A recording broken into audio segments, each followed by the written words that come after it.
Nah, Jimaters dimanapun Anda berada, penasaran kan bagaimana sih kelanjutan dari cerita misteri lingkaran pesugihan sang juru kunci kali ini?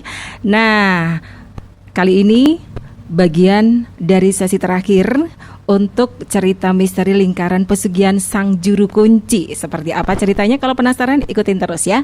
Dan saya di sini sebagai pengisi suara dari karakter Suryati dan perempuan-perempuan lainnya di cerita misteri ini. Mohon maaf jika ada beberapa yang mungkin kurang berkenan di hati Jimaters semuanya. Baik, salam Jimaters, salam satu misteri.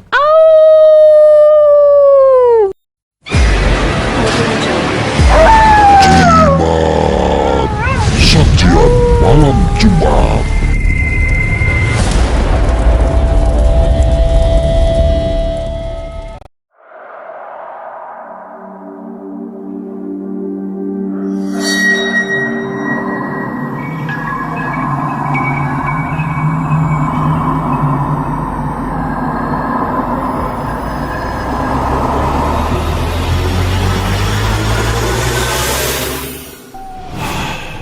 Salam Jimaters, salam satu misteri.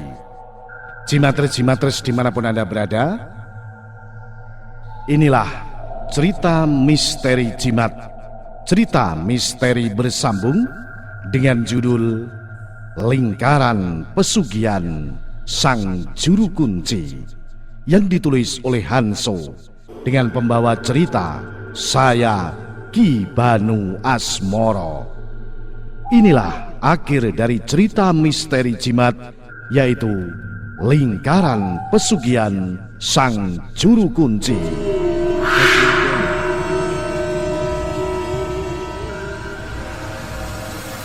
Tiba-tiba sosok di depan Yono menengok kepada Yanto, Suryati dan Yono dan berkata, "Kami akan meminjam tubuh kalian sebagai wadah." Belum Yanto, Suryati dan Yono sempat menjawab, sosok-sosok tadi masuk ke dalam tubuh mereka. Bahkan Agus yang sedang pingsan juga tiba-tiba bangun karena dimasuki sosok yang tadi muncul. Lalu mereka semua bertempur. Yanto, Yono tiba-tiba mampu bertempur layaknya pendekar zaman dulu, kecuali Suryati. Ada yang menarik. Yanto hanya bertempur melawan Agus. Agus tanpa mimik wajah dalam bertempur karena tubuhnya dikuasai sosok tadi. Sedangkan para siluman ular mengeroyok Yono. Ketika sosok wanita tadi memasuki Suryati, tiba-tiba dari dalam tubuh Suryati muncul kembali asap seperti bola lagi membungkus Suryati. Itu adalah bentuk pertahanan Suryati juga diserang siluman ular. Beberapa kali serangan dan hantaman menerpa Suryati, tapi tidak ada satupun yang menaik tubuh fisik Suryati. Setelah pertempuran yang cukup lama, akhirnya Yanto dan Yono memenangkan pertarungan. Seluruh siluman ular terlempar dan terpojok dekat patung Raja Siluman, termasuk Agus. Ternyata kalian masih tangguh ya. Keluh Raja Siluman Ular sambil terengah-engah. Baiklah, tunggu serangan kami berikutnya. Tunggu. Lanjut Raja Siluman Ular. Lalu Raja Siluman Ular menengadahkan kepala ke atas dan mendesis keras. Suaranya sangat mengerikan.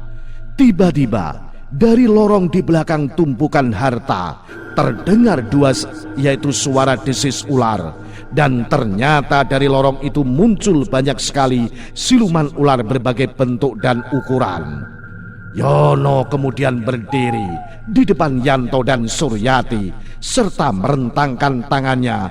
Lalu Yono bersuara dengan karakter yang berbeda, karena itu adalah suara sosok Yasa Armarta yang masuk ke tubuh Yono. Hampar Agni Jala.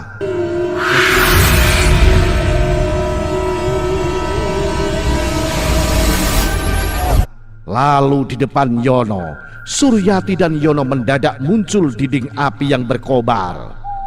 Dan semua siluman ular menyerang Yanto, Suryati, dan Yono. Siluman yang menabrak dinding api semua seketika terpental dan terbakar. Yono masih merentangkan tangannya. Semakin lama siluman ular semakin banyak. Nampak Yono semakin kewalahan menahan serangan bertubi-tubi dari para siluman ular. Tiba saatnya pertahanan dinding api Yono mulai bisa ditembus. Seketika banyak siluman ular menyerang Yanto, Suryati, dan Yono bersamaan. Yono terlambat memperkuat dinding api pertahanannya, dan para siluman ular tinggal beberapa jengkal dari mereka. Tiba-tiba, Bayu berawa! Seketika ada angin yang menghantam semua siluman ular hingga terpental. Sementara Yono, Suryati, dan Yanto juga sedikit terdorong ke belakang. Sesosok yaitu manusia berbaju kebesaran kerajaan berdiri membelakangi Yanto, Suryati, dan Yono serta menghadap ke para siluman ular yang bertumbangan. Dia adalah Galang, sang pangeran Senawan. Pangeran, kenapa engkau membantu mereka? Tanya Raja Siluman Ular menahan sakit. Bukan hanya membantu mereka, tapi juga akan menghancurkan kalian. Kerajaan Tedung Senawan adalah anak kerajaan yang berdiri atas dasar kerakusan yang merugikan manusia. Mereka yang rakus harta, mereka yang datang kepada kita. Jawab Raja Siluman Ular membela diri. Bukan urusan kalian atas keinginan mereka. Lagi pula harta itu semua bukan milik kalian. Jawab Galang. Kembalilah semua ke selatan. Kembali pada kodrat kalian sebagai makhluk gaib yang selayaknya. Teriak Galang lalu mengibaskan tangan kanannya dan kembali menyebut nama keilmuannya. Bayu berawa!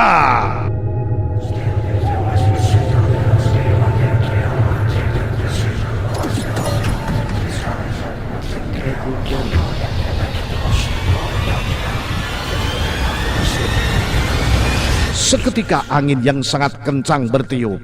Seluruh siluman ular panik.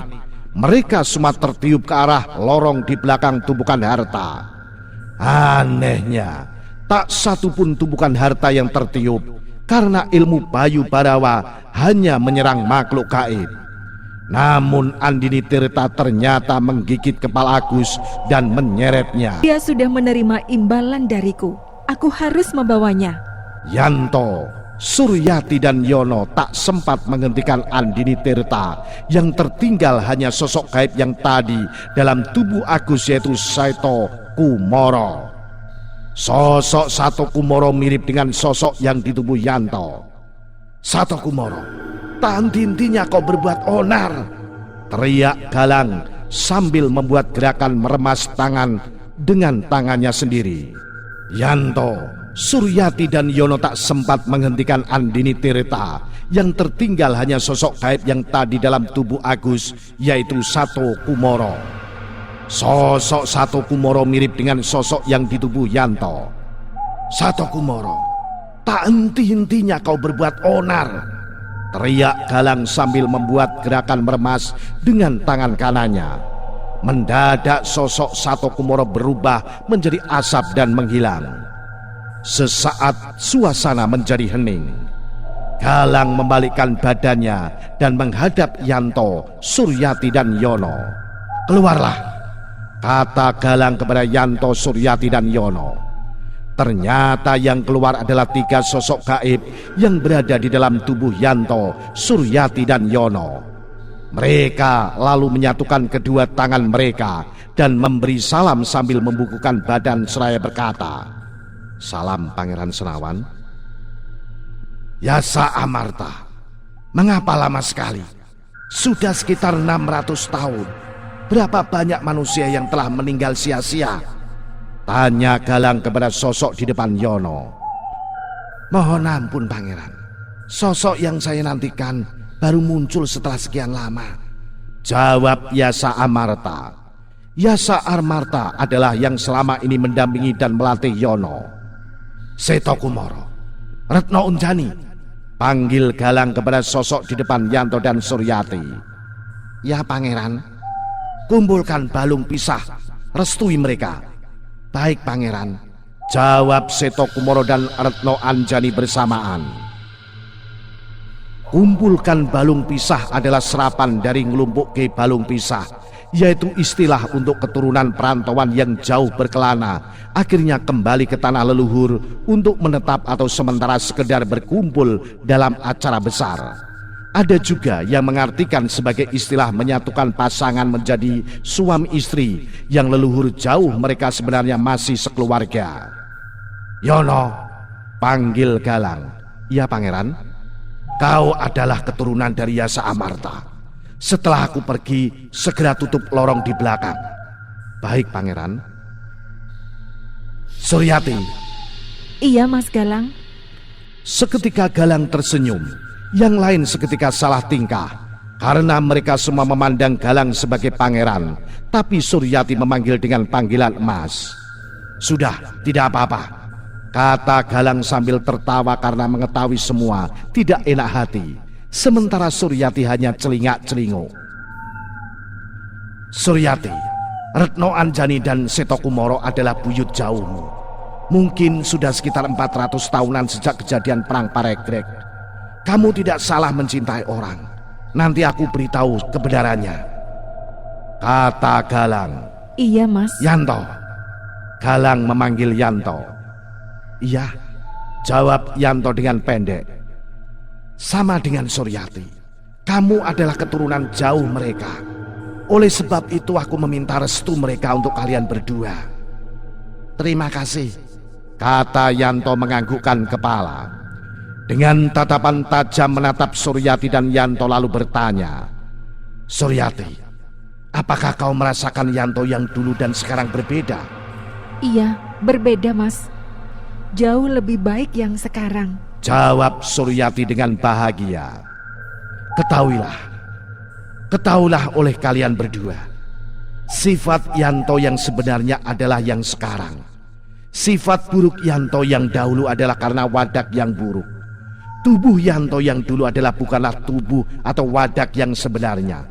Itu adalah tubuh orang yang sebenarnya dalam keadaan sekarat. Galang menjelaskan. Semua yang mendengarkan seketika bingung. Belum selesai mereka dengan keterkejutannya, Galang melanjutkan. Dan tubuh yang sekarang adalah tubuh Yanto yang asli. Apa maksudmu? Tanya Yanto seketika. Suryati juga terkejut. Tapi ketika mendengar sedikit penjelasan Galang, Suryati justru tersenyum gembira. Sementara Yono justru garuk-garuk kepala. Lalu, bagaimana dengan dirimu? Bertahun-tahun kita melakukan banyak hal yang bersama-sama. Tanya Yanto kepada Galang. Aku tidak pernah dilahirkan sebagai manusia. Aku bukanlah pemilik tubuhmu. Jawaban Galang semakin membuat Yanto dan Yono bingung, apalagi Suryati. Lalu selama ini apa? Tanya Yanto mulai dengan nada keras. Waktu itu kan kau masih berumur 10 tahunan. Kamu pasti ingat kamu pernah sakit parah dan hampir tak tertolong. Lalu aku dimasukkan ke dalam tubuhmu oleh pendahuluku. Dengan kemampuanku, aku bisa menyembuhkan tubuhmu. Sementara ketika kamu sakit, oleh salah satu tokoh selatan sukmamu dipindahkan ke orang lain. Sebenarnya tubuh orang itu juga dalam keadaan sakit parah, bahkan sedang sekarat. Entah kenapa, setelah dimasukkan sukmamu, tubuh itu membaik, tapi tidak dengan nyawa dan sukmanya. Jadi selama ini kaummu memanggil tubuh orang lain. Mengenai perilakumu yang buruk di masa lalu itu karena bawaan asli dari tubuh orang sebelumnya. Jadi sifat kau yang sekarang adalah yang asli, bukan yang dulu ketika di tubuh orang lain. Sekali lagi aku tegaskan, aku bukanlah manusia dan aku tidak pernah dilahirkan sebagai manusia. Dan kau Yanto, itu adalah benar-benar tubuhmu yang asli. Penjelasan dari Galang membuat semua terkejut dan bingung. Sungguh hal yang luar biasa. Mereka tidak menyangka akan ada kejadian seperti ini. Harta itu aslinya adalah harta rampokan. Hasil rampokan dari upeti yang tidak dibawa ke kerajaan. Tapi para perampok ditumpas habis tanpa ada yang sudi mengatakan tempat penyimpanannya. Kalian bertiga boleh memanfaatkan semuanya untuk membantu kebutuhan orang banyak. Tapi hak kalian hanya sepertiga dari keseluruhan. Manfaatkan dengan bijak. Semua terdiam karena tidak tahu apa yang mau dikatakan. Lalu, siapa kau sebenarnya, Galang? Tiba-tiba Yanto bertanya. Lalu Galang menjelaskan. Aku adalah salah satu penguasa dari sekian kerajaan di Laut Selatan. Mungkin kalian hanya mengenal Nyai Kenconosari. Kerajaan Tedung Senawan hanyalah sekumpulan siluman yang mendirikan kerajaan sendiri karena tidak mau diatur sesuai kodrat mereka. Ini adalah wujud asliku. Lalu Galang diselimuti kabut. Diselimuti kabut asap. Setelah asap menghilang, Galang berubah menjadi naga raksasa berwarna hijau dan bermahkota emas. Yanto, Suryati dan Yono terkejut, namun tidak dengan Yasa Amarta, Seto Kumoro dan Retno Anjani. Tak lama kemudian Galang berubah menjadi sosok pangeran kembali. Sepertinya sudah cukup pembicaraan kita. Yono, segera tutup lorong di belakang. Sisanya serahkan padaku. Yanto, kita masih bisa berhubungan secara batin. Terima kasih atas jasa kalian. Sampai jumpa Yanto, Suryati, dan Yono. Lalu Galang berubah menjadi asap dan lama-lama menghilang. Yanto mulai menitikkan air mata dan tanpa sadar memeluk Suryati. Lalu Yono maju ke arah lorong. Kemudian membuat gerakan seperti bertepuk tangan dan berteriak. Tahta! Bumi. Tak lama kemudian lorong itu tertutup bongkahan batu. Ketika Yono berjalan kembali ke arah Yanto dan Suryati, tiba-tiba seisi gua bergetar. Suryati ketakutan sehingga memeluk Yanto. Ada gempa bumi. Yasa Amarta mendesah sambil berkata, Pangeran Senawan telah menghancurkan lorong dan kerajaan Tedung Senawan. Seluruh siluman sekarang terkurung di tempat asalnya. Galang tiba-tiba memegang dadanya dan terjatuh. Suryati dan Yono menghampiri Yanto dan memeganginya. Ada apa, Mas Yanto? Sukma Galang menghilang dan itu jawaban dari Yanto dengan lemas. Suryati dan Yono pun terkejut.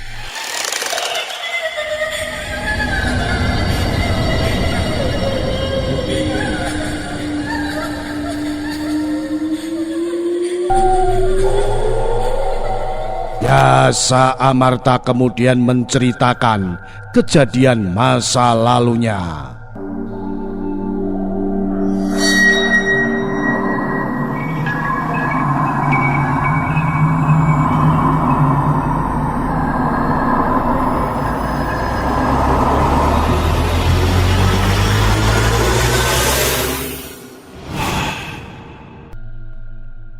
Kita kembali ke cerita masa lalu. Di tahun 1350-an Masehi, di sebuah padepokan di suatu tempat di tanah Jawa, ada seorang pendekar muda yang merupakan salah satu murid di padepokan tersebut sedang berlatih ilmu kanuragan. Pendekar muda itu adalah Yasa Amarta. Tempat dia berlatih agak berjauhan dari murid yang lain.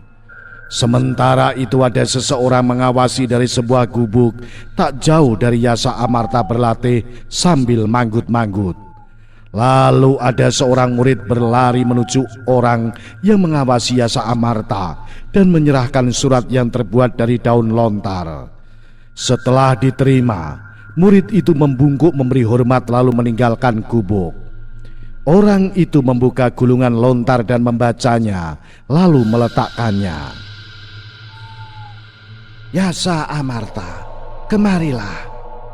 Ya, Bopo, jawab Yasa Amarta sambil menghampiri orang itu yang sebenarnya adalah ayahnya. Bacalah, kata ayah Yasa Amarta sambil memberikan surat daun lontar kepada Yasa Amarta. Lalu dia membacanya. Tuan Patih Mangkubumi kembali memanggil para pendekar. Kali ini tujuannya adalah tumase. Baik, Bopo. Sebelum berangkat, aku bekali satu lagi sebuah keilmuan. Tapi kau harus bertapa selama 100 hari. Carilah tempat yang tinggi dan dingin. Ketika bertapa akan mengakibatkan hawa panas dan menyebarkan hawa beracun di sekitarmu. Sepertinya hutan di Bukit Haurmukti cocok untuk melakukan tapa ini. Baiklah, Bopo, saya akan berangkat. Lalu Ayah Yasa Amarta menjelaskan tata cara dalam bertapa dan memberikan mantranya. Segera Yasa Amarta meninggalkan padepokan. Yasa Amarta segera menuju hutan di Bukit Haurmukti. Perjalanan dari padepokan menuju Bukit Haurmukti memakan waktu 2 hari berjalan kaki dengan hanya beristirahat tidur sekitar hanya beberapa jam saja.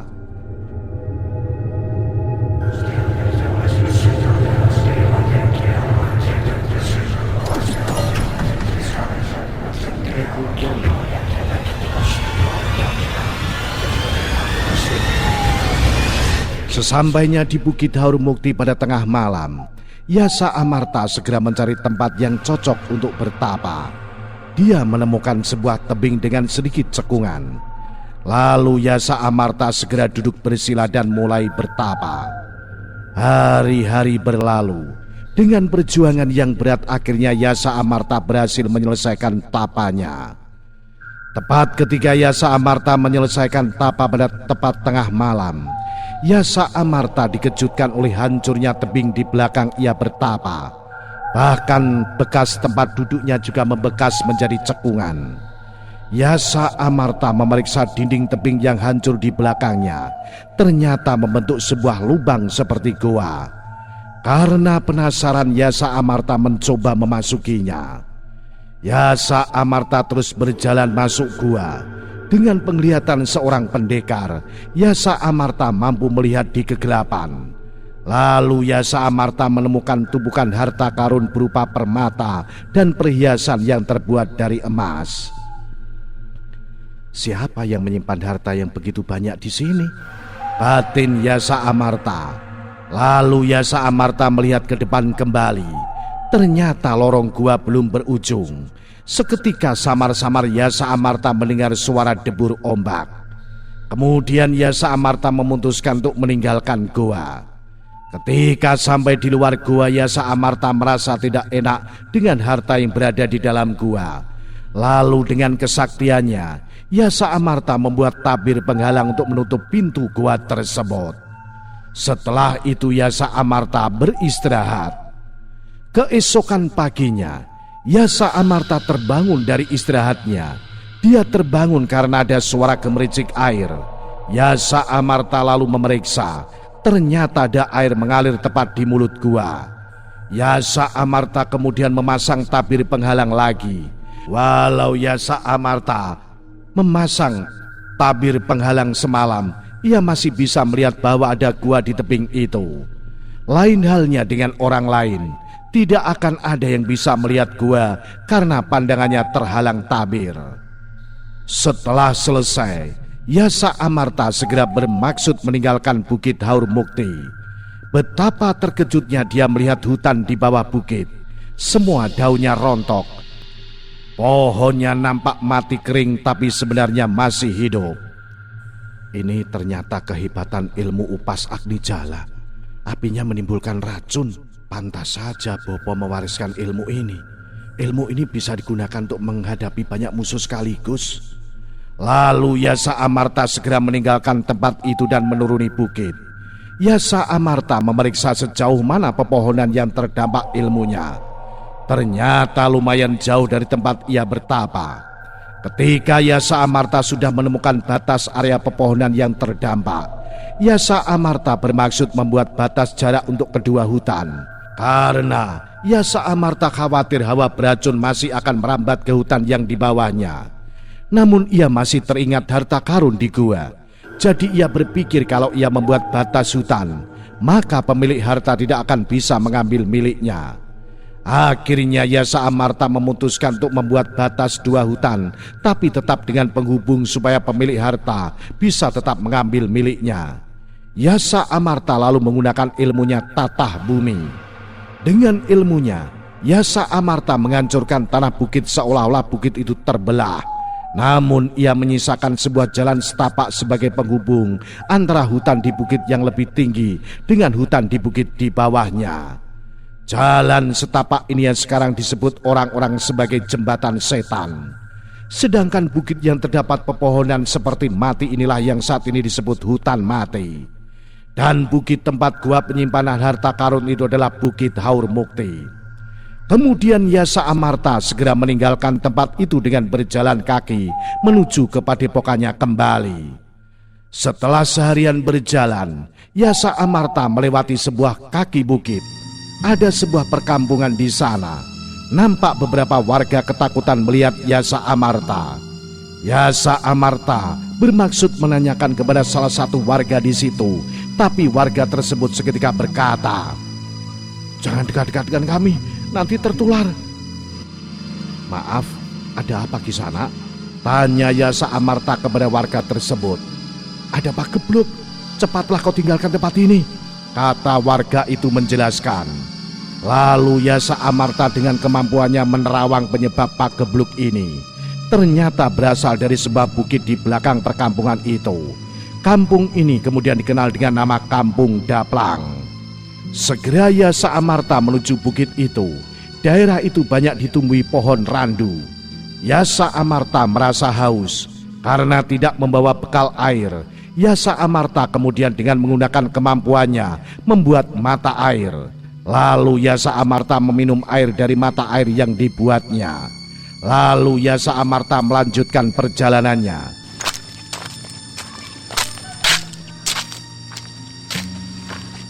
Sesampainya di bukit, Yasa Amarta melihat ada sebuah goa. Yasa Amarta memeriksa gua tersebut, ternyata banyak berisi siluman ular.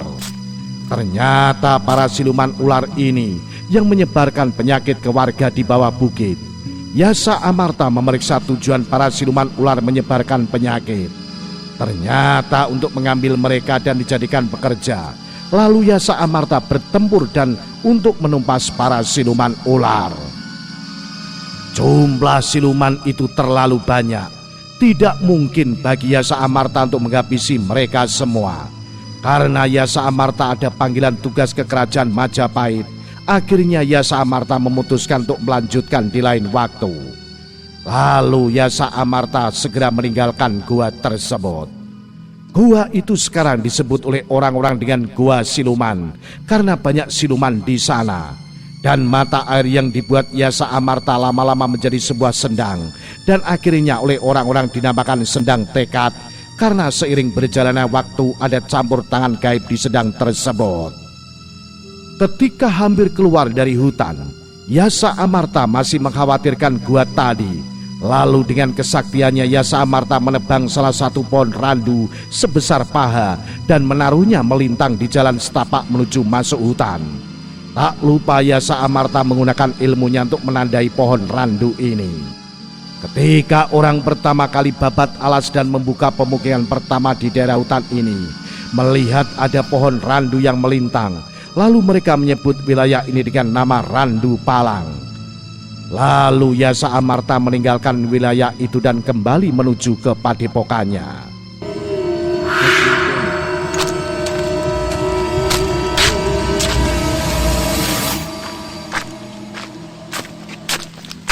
Setahun kemudian, Yasa Amarta sudah selesai menunaikan panggilan tugas dari Patih Amangkubumi bersama para pendekar lainnya. Ketika Yasa Amarta sedang berlatih, tiba-tiba dipanggil oleh ayahnya. "Ada apa, Bopo?" "Begini, banyak beredar berita buruk. Ada berita yang mengatakan bahwa banyak warga di suatu perkampungan yang menghilang begitu saja. Pihak kerajaan sedang menyelidiki.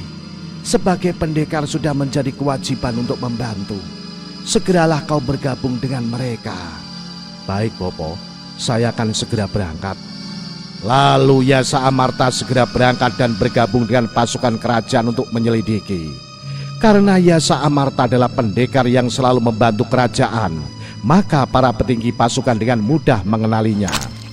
Ketika mereka melewati suatu tempat, mereka mencium aroma tidak sedap seperti bau busuk. Karena penasaran, mereka berusaha mencarinya. Ternyata bau busuk ini berasal dari sebuah goa. Pemimpin pasukan memerintahkan beberapa prajurit untuk memasuki goa dan memeriksa. Setelah beberapa saat, para prajurit itu tak keluar dari goa. Karena curiga, pemimpin pasukan memerintahkan beberapa prajurit lagi untuk memeriksa. Tapi lagi-lagi mereka tidak keluar dari dalam gua. Lalu Yasa Amarta dan beberapa pendekar meminta izin untuk memeriksa ke dalam. Pemimpin pasukan mengizinkan. Yasa Amarta dan beberapa pendekar segera memasuki gua. Di dalam gua tercium bau busuk mayat dan bau amis darah. Ketika hendak memeriksa lebih lanjut, tiba-tiba mereka diserang siluman ular. Tidak semua pendekar mempunyai kemampuan bertarung dengan makhluk gaib, sehingga dalam sekejap beberapa di antaranya tewas seketika. Yasa Amarta seketika mengenali jenis siluman yang menyerangnya. Siluman ini sejenis dengan yang ia temui di gua siluman setahun yang lalu. Ia tak habis pikir, mengapa ada siluman sejenis berada di tempat ini. Sama seperti di gua siluman, siluman itu tidak ada habis-habisnya ditumpas. Akhirnya para pendekar kelelahan dan segera keluar gua dan melaporkan ke pemimpin pasukan. Pemimpin pasukan memutuskan untuk kembali ke kerajaan dan melaporkan akan hal ini, supaya ada jalan keluar dari pihak kerajaan. Sebelum mereka kembali ke kerajaan, Yasa Amarta menyempatkan diri untuk menutup mulut gua dengan kesaktiannya. Gua itu sekarang disebut sebagai gua mayit karena pertama kali ditemukan banyak mayat di sana. Ketika dalam perjalanan, tiba-tiba Yasa Amarta mendapatkan bisikan, "Pergilah ke arah utara sendirian." Suara itu berkali-kali terdengar oleh Yasa Amarta. Akhirnya Yasa Amarta pamit kepada pemimpin pasukan dan memisahkan diri. "Bukit Tengkorak." Suara itu terdengar lagi oleh Yasa Amarta. Yasa Amarta segera menuju tempat yang dimaksud. Setelah bertanya dengan beberapa orang yang dijumpainya di tengah jalan, Yasa Amarta akhirnya menemukan arah ke Bukit Tengkorak. Sebenarnya rata-rata orang yang ditanya Yasa Amarta justru melarang Yasa Amarta menuju ke Bukit Tengkorak karena bukit itu adalah bukit yang angker. Tapi Yasa Amarta adalah seorang pendekar yang tak pernah gentar menghadapi apapun.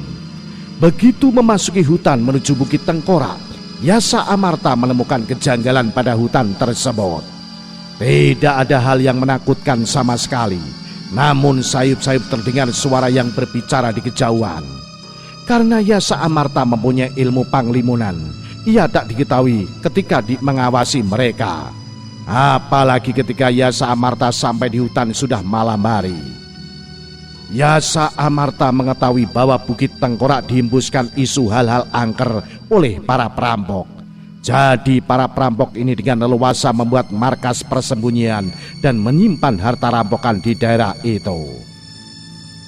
"Abaikan mereka, teruslah ke atas bukit, temukan sebuah gua." Suara itu kembali terdengar. Segera Yasa Amarta bergegas ke tempat yang dimaksud. Akhirnya Yasa Amarta sampai di sebuah gua. Segera ia memasukinya. Sesampainya di dalam salah satu ruangan, ia menemukan beberapa lorong lagi. Ada sebuah cekungan di dinding gua. Segera Yasa Amarta duduk bersemedi. Setelah beberapa saat muncul sesosok laki-laki berbaju kebesaran kerajaan.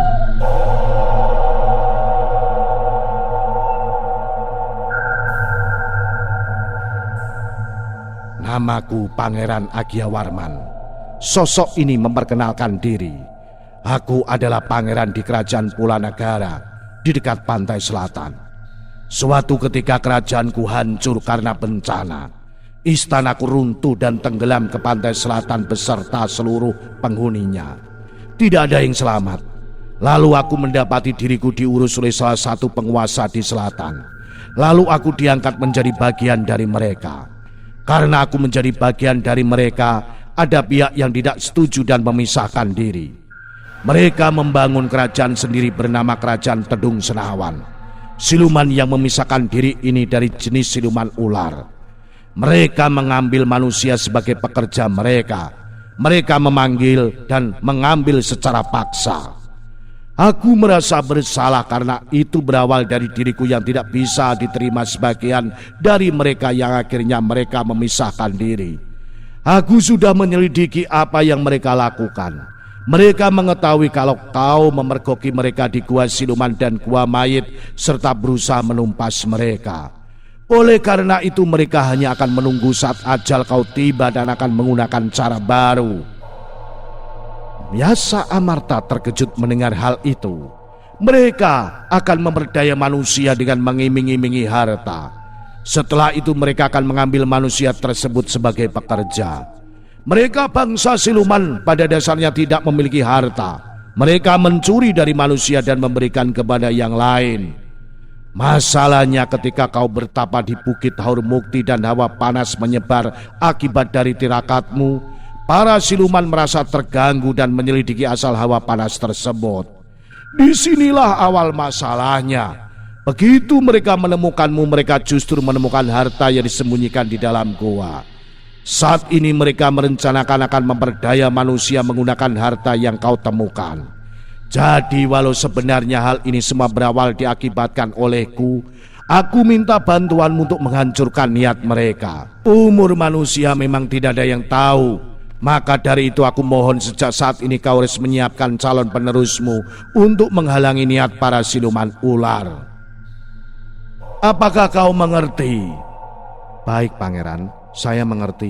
Akan saya laksanakan arahan pangeran. Baiklah, sampai jumpa. Pamit sosok itu lalu menghilang. Setelah meninggalkan Gua Wingit dan Bukit Tengkorak, Yasa Amarta lalu kembali ke padepokan. Yasa Amarta lalu menjelaskan kepada boponya. Boponya merestui, tapi dengan syarat Yasa Amarta harus menikah terlebih dahulu dan mempunyai keturunan sebagai penerusnya. Yasa Amarta menyetujuinya.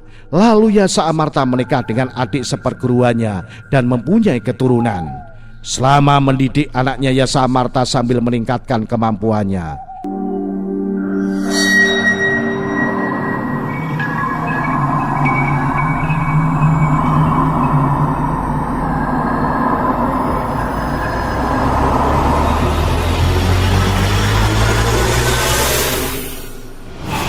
Beberapa tahun kemudian, sisa hidup Yasa Amarta dihabiskan untuk menumpas siluman yang bersarang di mana-mana hingga akhir hayatnya. Waktu itu istilah pesugihan belum terlalu diketahui masyarakat, tapi sudah ada yang menjalani. Dan kesalahan Yasa Amarta hanya satu, ia hanya menumpas siluman yang tak ada habisnya, tapi tidak menghancurkan sarang siluman.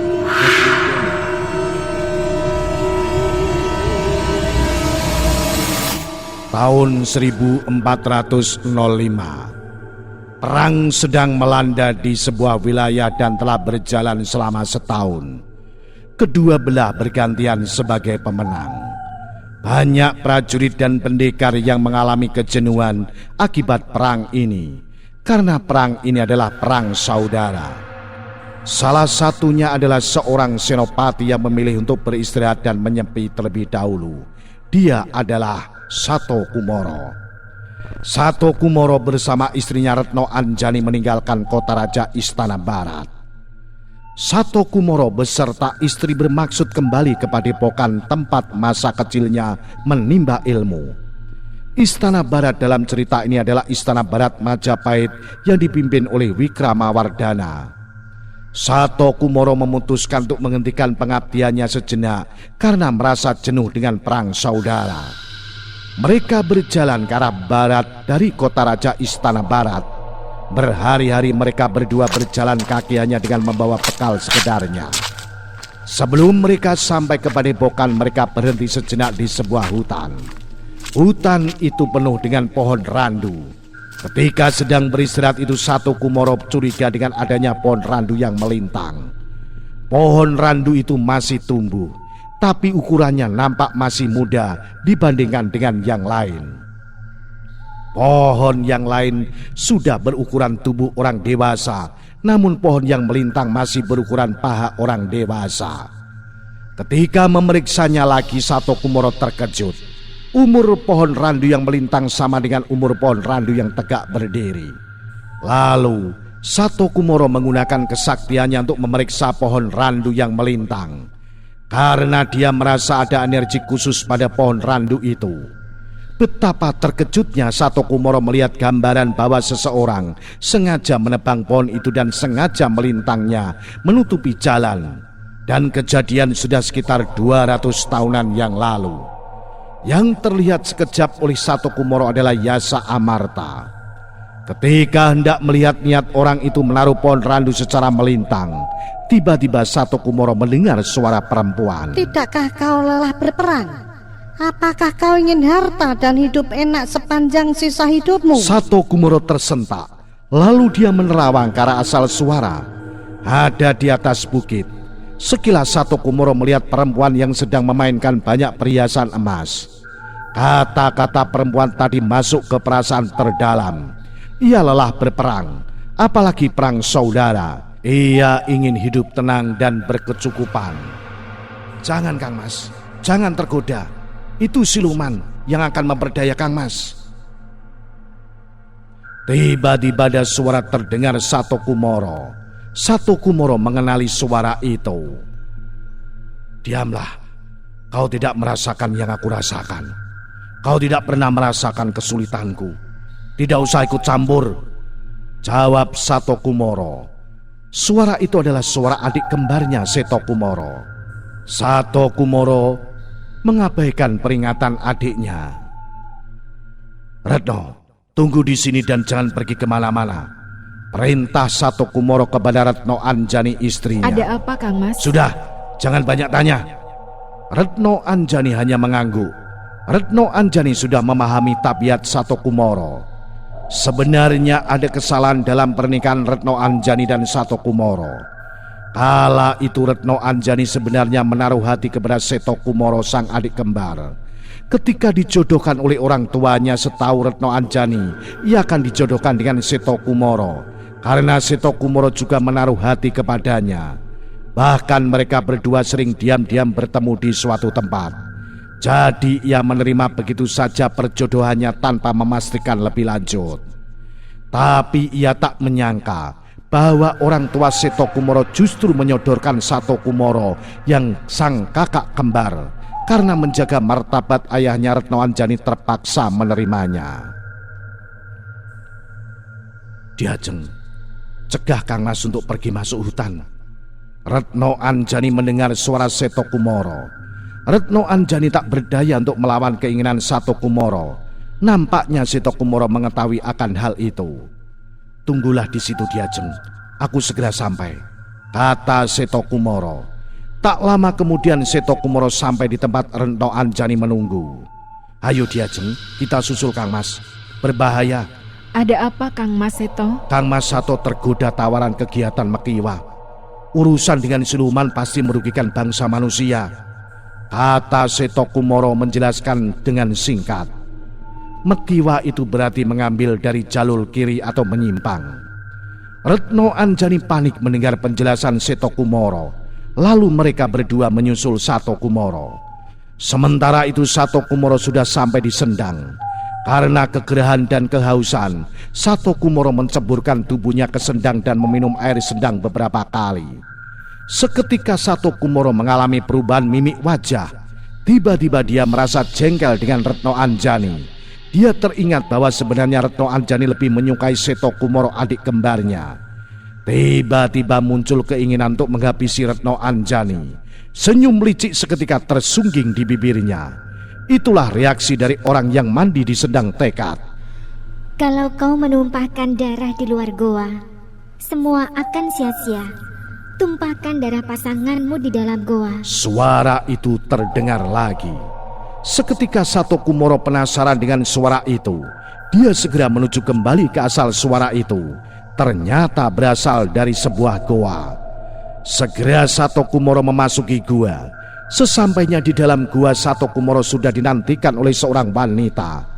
Wanita itu memainkan perhiasan di kedua tangannya. Nampak ada beberapa perhiasan juga berserakan di lantai gua. Sato Kumoro terpana melihat kecantikan wanita tersebut. Kemarilah. Kau mau harta? Sato Kumoro hanya mengangguk cepat. Ada syaratnya. Apa syaratnya? Darah orang yang kau sayangi dan menikahlah denganku. Baiklah. Sato Kumoro menyanggupi tanpa banyak berpikir. Sejenak Sato Kumoro tersadar. Dia memang menikah dengan Retno Anjani, tapi ia tak pernah mencintainya. Sato Kumoro mulai bingung. Tapi Sato Kumoro bingung mau menjelaskan. Tidak masalah. Wanita itu sekarang ada di luar goa. Tumpahkan darahnya untukku. Kata wanita itu yang ternyata mengetahui pikiran Sato Kumoro. Baiklah, kata Sato Kumoro sambil segera keluar gua untuk menjemput Retno Anjani. Ketika Sato Kumoro keluar gua dan hendak turun bukit, ia bertemu dengan Retno Anjani tapi bersama Seto Kumoro. Ternyata diam-diam kau masih berusaha mendekati istriku, tuduh Sato Kumoro kepada Seto Kumoro. Jangan salah paham Kang Mas, aku di sini untuk menghentikan niatmu. Niatanmu jangan terjerumus Kang Mas. Persetan. Diajeng, Kang Mas sudah susah untuk dinasihati. Bagaimana menurut Diajeng? Seto Kumoro minta pendapat kepada Retno Anjani. Kita minta nasihat Bopo saja. Pergilah kalian berdua. Jangan pernah muncul di hadapanku. Jangan pernah muncul di hadapanku lagi. Saat ini aku masih memandangmu sebagai adikku. Tapi setelah ini kau bukan siapa-siapa. Dan kau Retno Anjani, mulai saat ini aku tidak sudi lagi berhubungan denganmu. Aku telah mendapatkan penggantimu yang jauh lebih baik dan sedang menungguku di dalam. Pergilah dengan adikku. Bukankah kau mencintainya? Pergilah jauh-jauh dari hadapanku kalian berdua sebelum aku berubah pikiran. Jangan salahkan aku kalau aku menghabisi kalian berdua kalau sampai melihat kalian berdua lagi.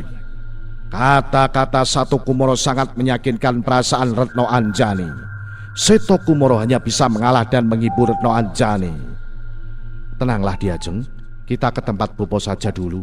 Nanti biarlah Bopo yang mengambil keputusan langkah kita selanjutnya. Baik Kang Mas. Jawab Retno Anjani.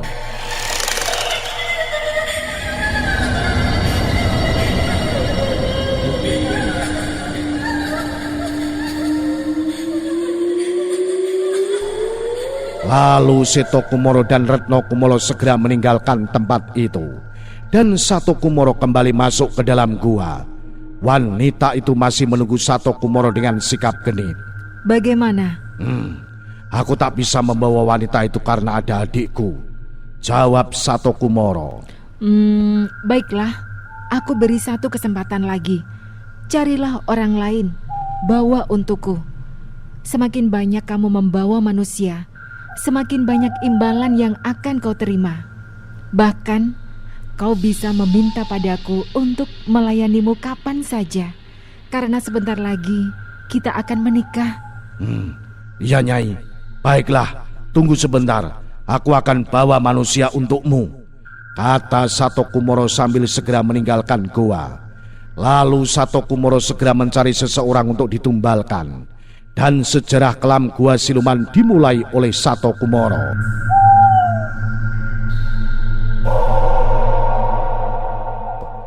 Sementara itu, Retno Anjani dan Seto Kumoro segera kembali ke padepokannya.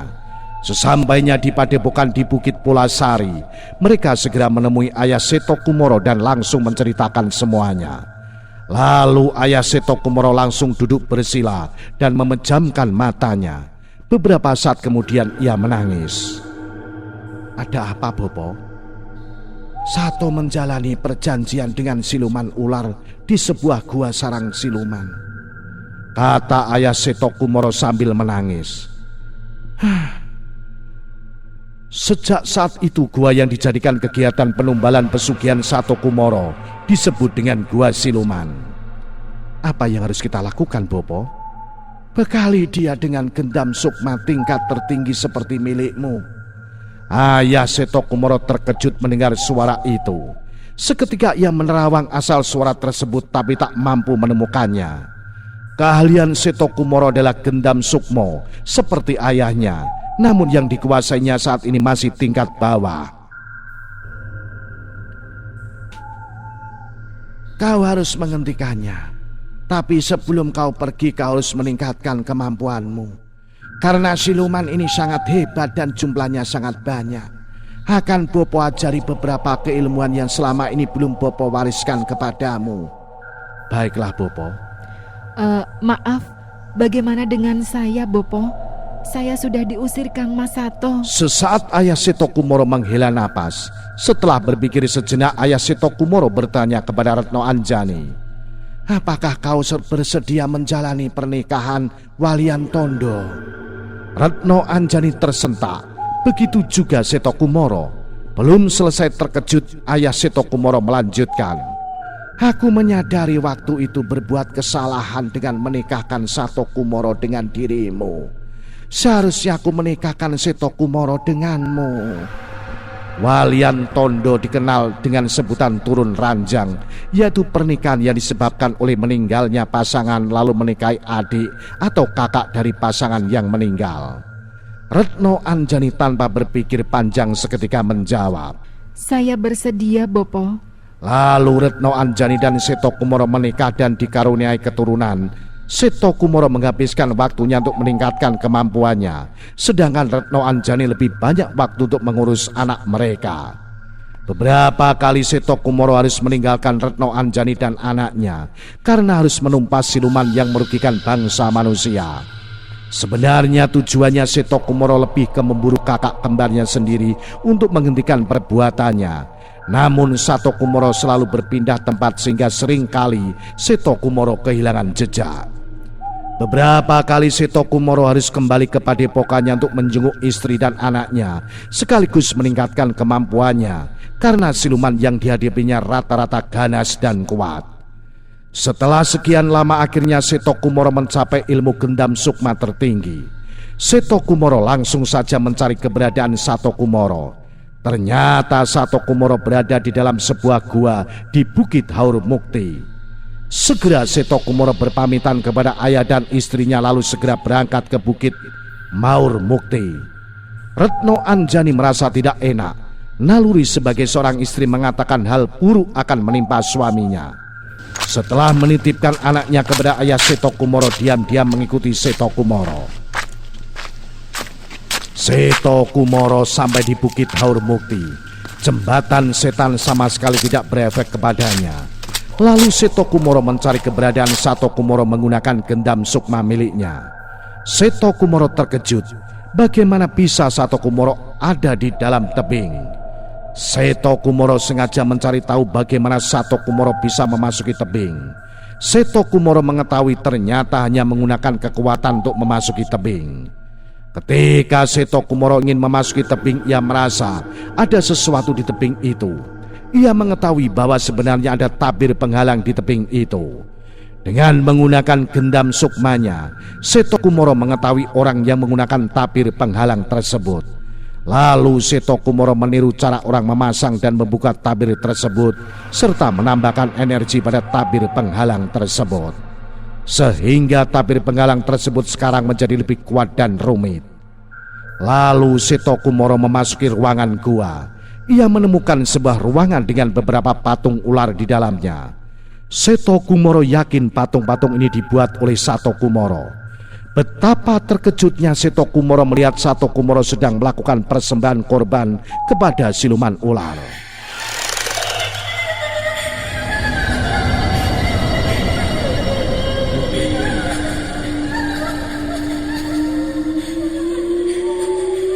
Hentikan Kang Mas. Lagi-lagi kau, hardik Sato Kumoro. Tanpa banyak bertanya, Sato Kumoro menyerang Seto Kumoro. Yang tidak disadari Sato Kumoro adalah bahwa Seto Kumoro sudah meningkatkan keilmuannya, sedangkan Sato Kumoronya sibuk mengumpulkan harta. Sato Kumoro kewalahan. Segera Sato Kumoro memanggil bala bantuan. Dari lorong belakang gua nampak ratusan siluman ular keluar dan langsung menyerang Seto Kumoro.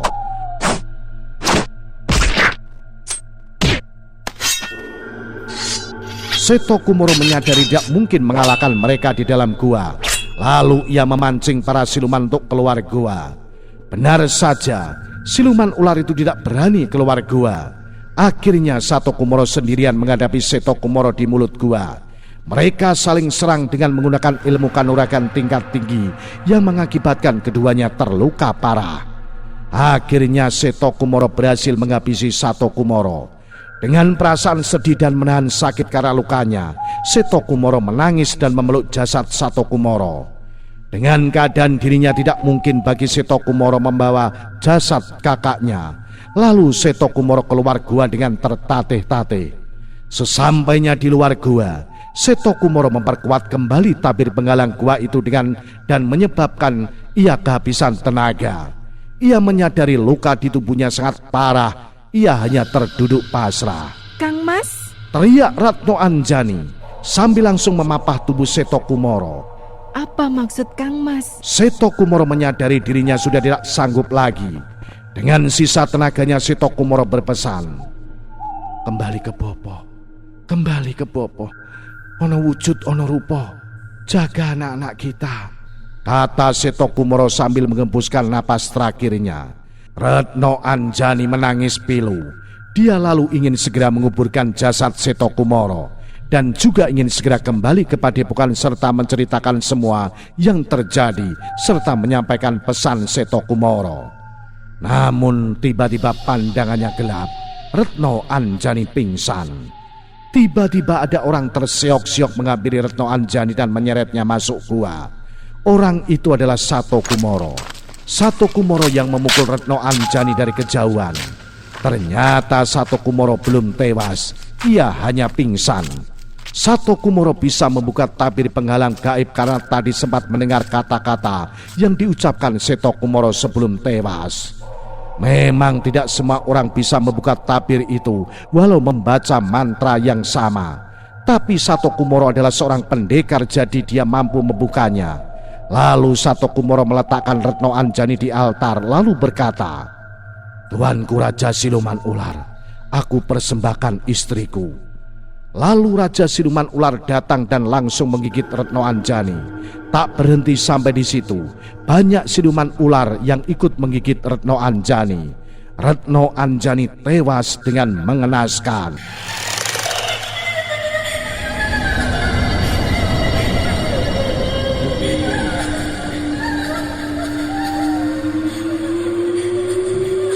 Seketika Sato Kumoro tertawa terbahak-bahak.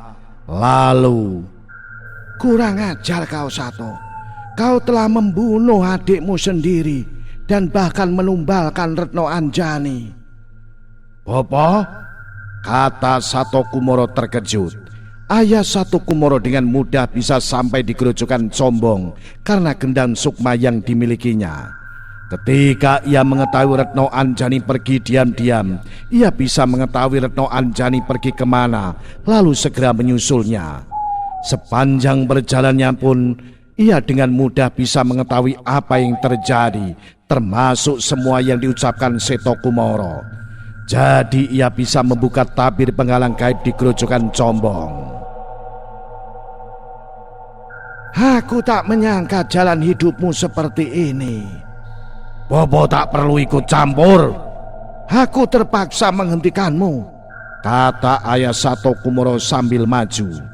Ketika ayah Sato Kumoro maju, justru ia diserang oleh siluman ular. Ayah Sato Kumoro pun terdesak. Bahkan serangan salah satu siluman sempat membuat ayah Sato Kumoro terpental. Bobo, pergilah dari tempat ini. Seketika Sato Kumoro lengah karena ayahnya terluka. Tapi, maafkan aku Sato.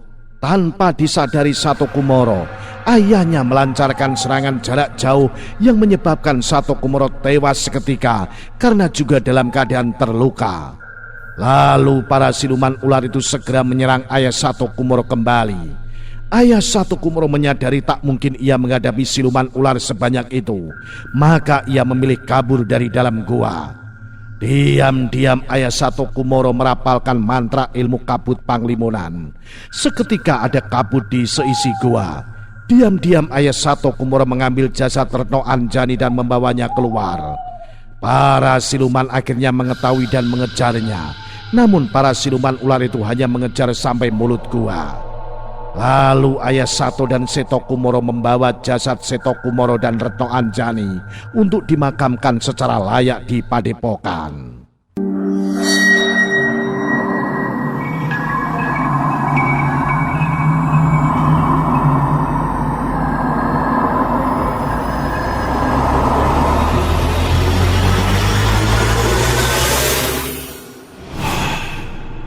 Begitulah kisah masa lalu kami. Bertahun-tahun kami menunggu hari ini untuk menyelesaikan semuanya. Kata Yasa Amarta menjelaskan, kau adalah keturunanku.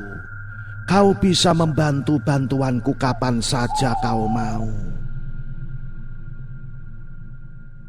Kalian berdua adalah keturunan kami, kata Seto Kumoro kepada Yanto dan Suryati.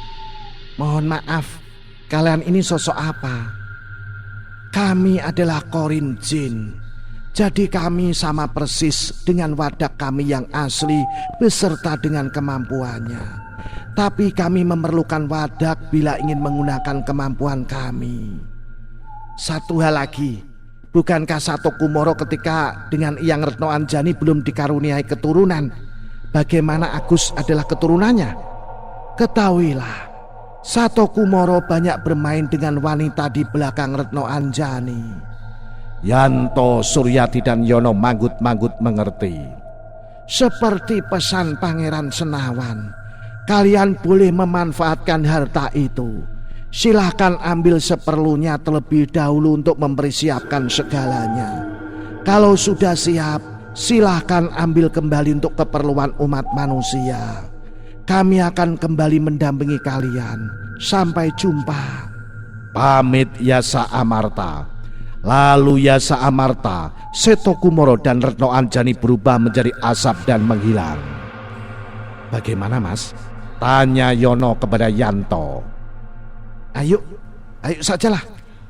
Lalu aku bagaimana, Mas? Tanya Suryati kepada Yanto. Suryati tertunduk lesu. Yanto memegang kedua bahu Suryati dan berkata, kita rujuk, mau? Iya Mas. Jawab Suryati sambil berkaca-kaca. Tapi dengan tubuhku yang begini bagaimana?